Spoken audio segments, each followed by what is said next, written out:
So perfect. Yeah, we can see your slides now. You're still muted though. Okay. Okay, we can hear you. You're ready to go.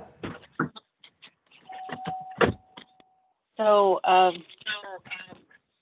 thank you, Colleen, for the opportunity to talk to the community during your CAP webinars. And thank you for moving me up on the agenda. And thank you to the presenters for understanding. I have to go help my daughter. So Colleen has on the flyer governing health for the CTUIR ongoing and emerging issues, as well as fish consumption rate and gain for environmental justice and benefits for all. Did it move? Not moving. It didn't. It's still on the introduction slide. Why? I think yeah. Oh, it moved now. There's a bit of a lag. All right. So here are the Yellowhawk vision and mission statements. Our tribal community achieves optimal health through a culture of wellness and empower our tribal community with opportunities to learn and experience healthy lifestyles.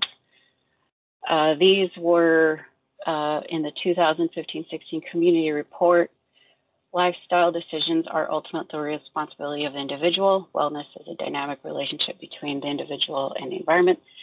The community should participate in determining its own healthcare needs. I thought that those two things were kind of my guiding principles for today's presentation, as well as having participated in the community socially and culturally. There's a touch of that in this. And please understand this comes from a health commissioner point of view, not medical staff point of view. They did look over my presentation, but with the understanding that it's for the community. So these are the things I'm going to cover today. So sensitivity to non-native foods. As you all probably know, we do have a diabetic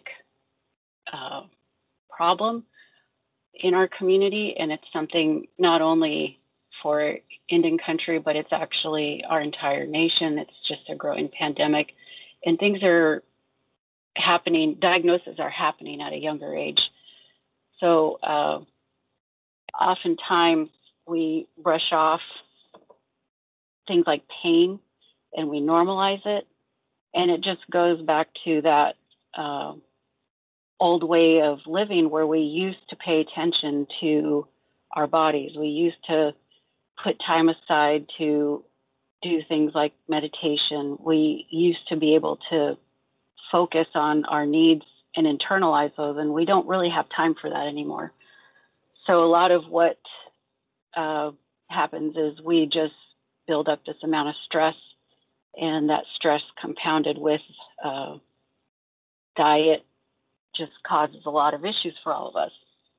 So one of the ways Yellowhawk has tried to approach that is building up the community health department. So we have both intervention and prevention activities that include gardening, cooking, gathering excursions that are partnered with DNR through WNIX's program, food distributions through the community garden work. And they've also been coordinating with DCFS, I think, but I'm pretty sure for the pandemic, DCFS has taken on most of the food distribution. So this food distribution is mostly for what we put out for the community garden. And preserving classes, so things from preserving elderberry juice to canning.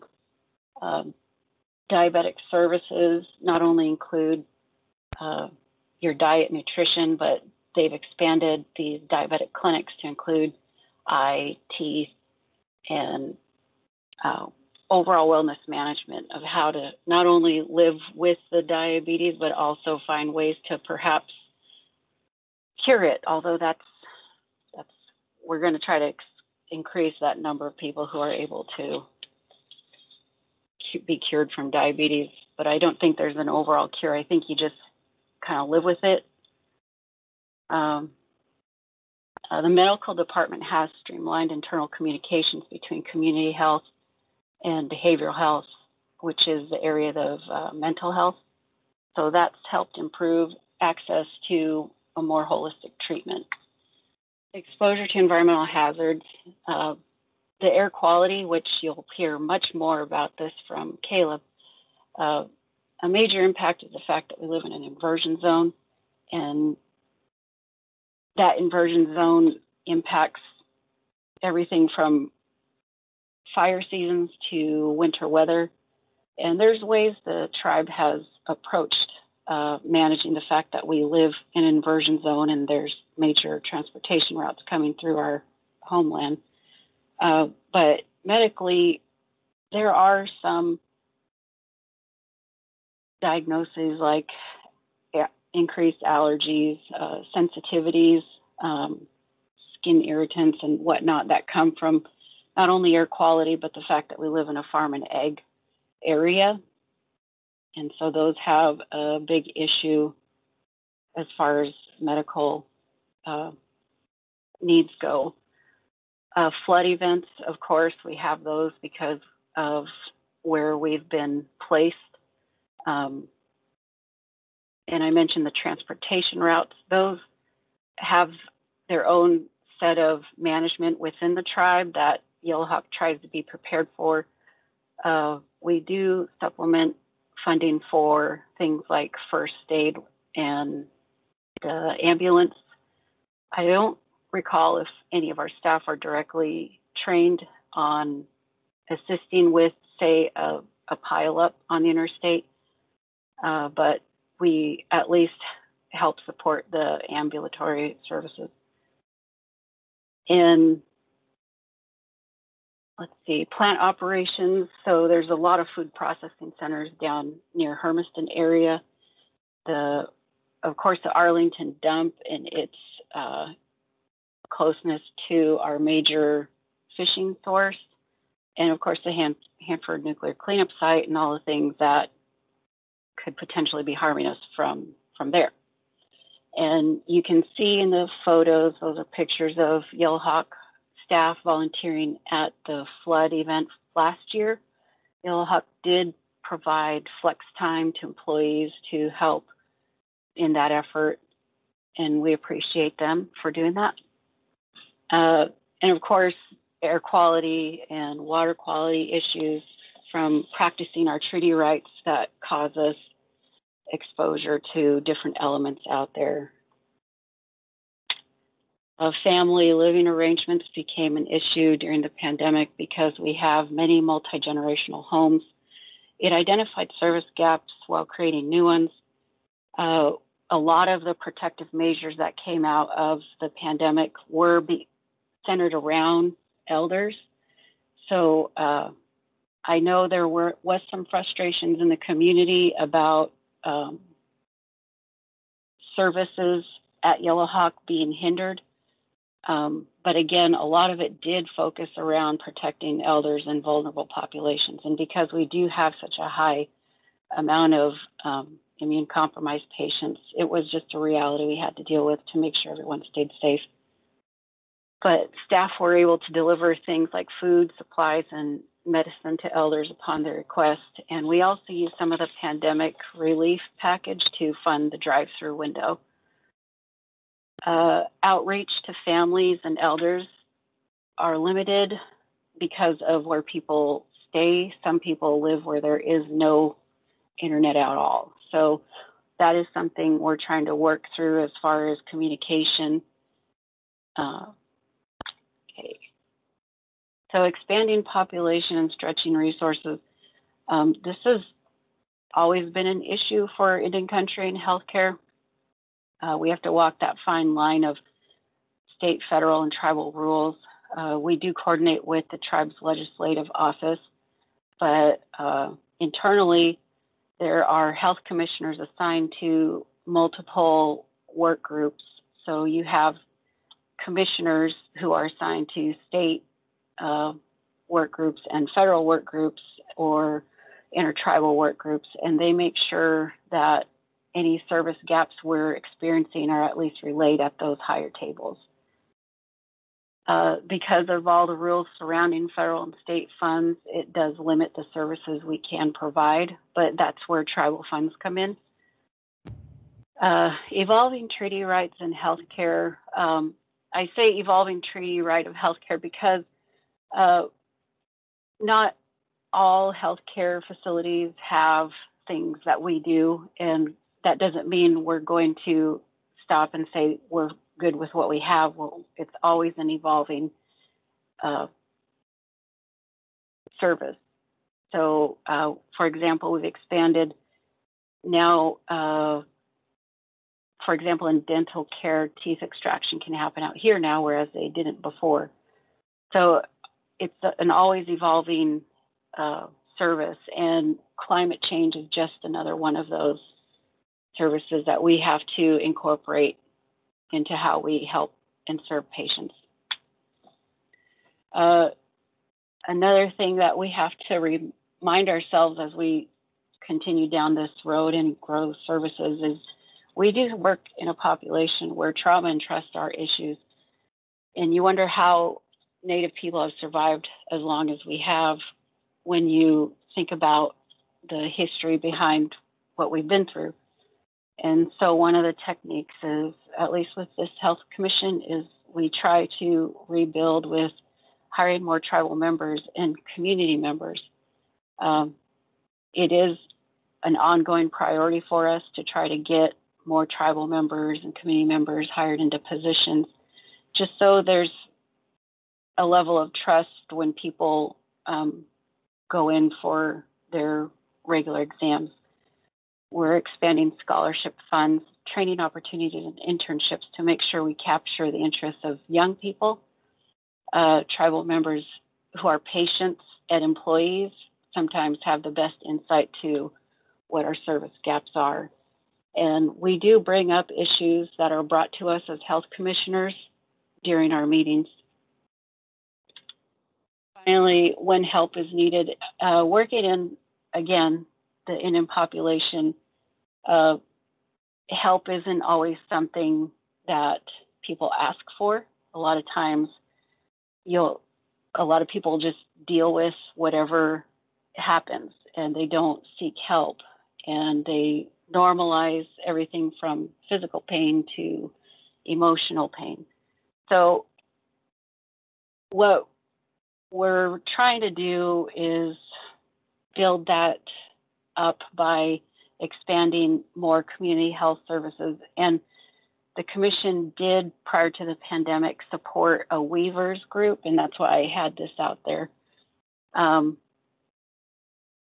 So Joseph Labrador, we all know him as Joey, he was our master weaver, and he, just before the pandemic ended, he must have had about a dozen weavers going in, and conversations just happen.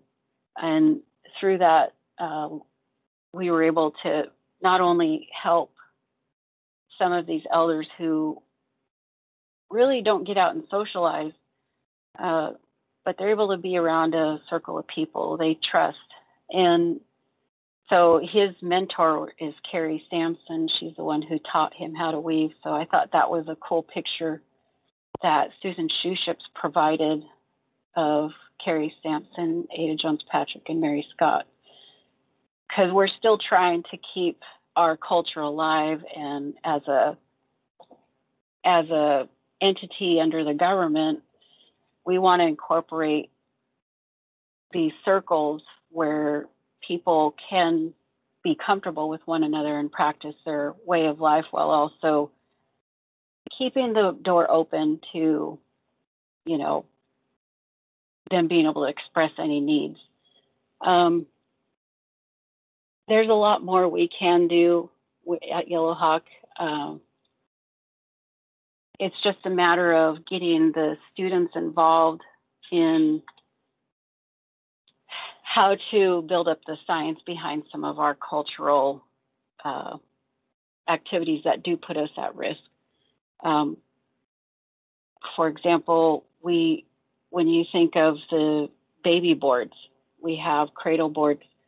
One of the things I thought was pretty interesting when my husband and I had our son, who's our firstborn, my dad told us that he missed out on getting the hoop for my brother because he was serving in Vietnam. And I didn't know it was that special of an occasion. So it's kind of like the grandfather, the maternal grandfather takes the father out to go get the baby board hoop. And with my family, we use rose bushes because they're spiritually connected to a woman's spirit, and it's just a source of protection in our unwritten law.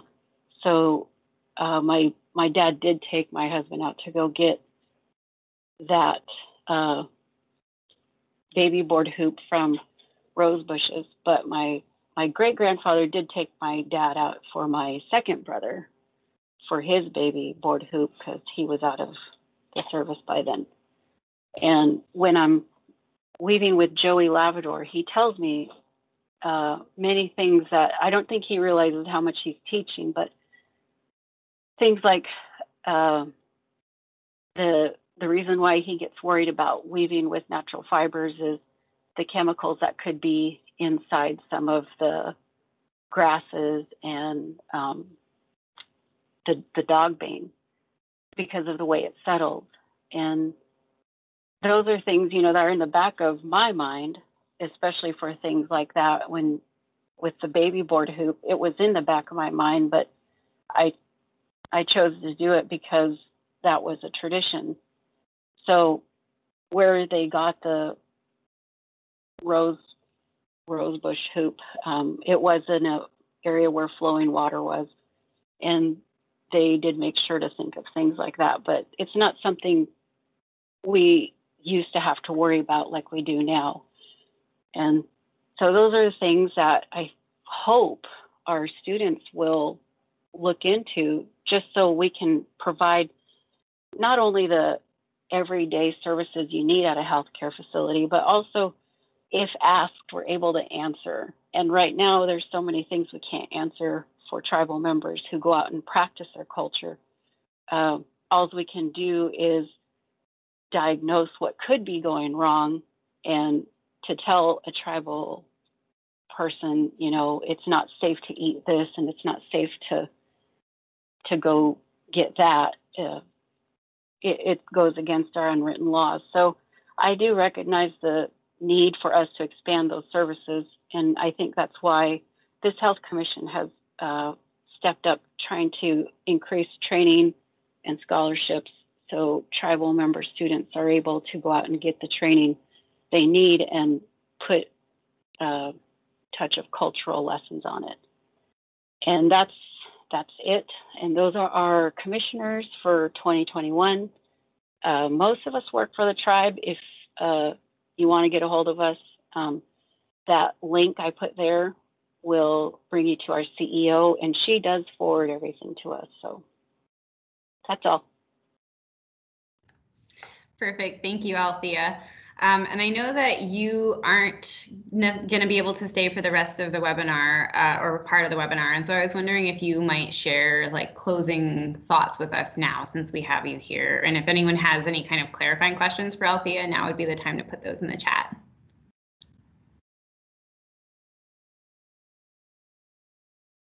Well, I wish I could stay to hear Caleb's presentation on air quality, because one of my first jobs for the tribe was back when where I work in First Foods now. It used to be it was SSRP, then it became ESTP, and the air quality was just getting off the ground. So that's going to be a very informative presentation. And of course, when next she goes out and gathers, she partners a lot with what Yellowhawk does with her excursions. So those will both be very relatable to what I just touched on. Yeah, you did a really great job of setting the stage for the rest of what we're going to talk about. And I'm really, really thankful for you taking the time to be here today. Thank you so much. Were there any kind of questions for Althea since we have her here? Now is the time to unmute yourself if you want to talk.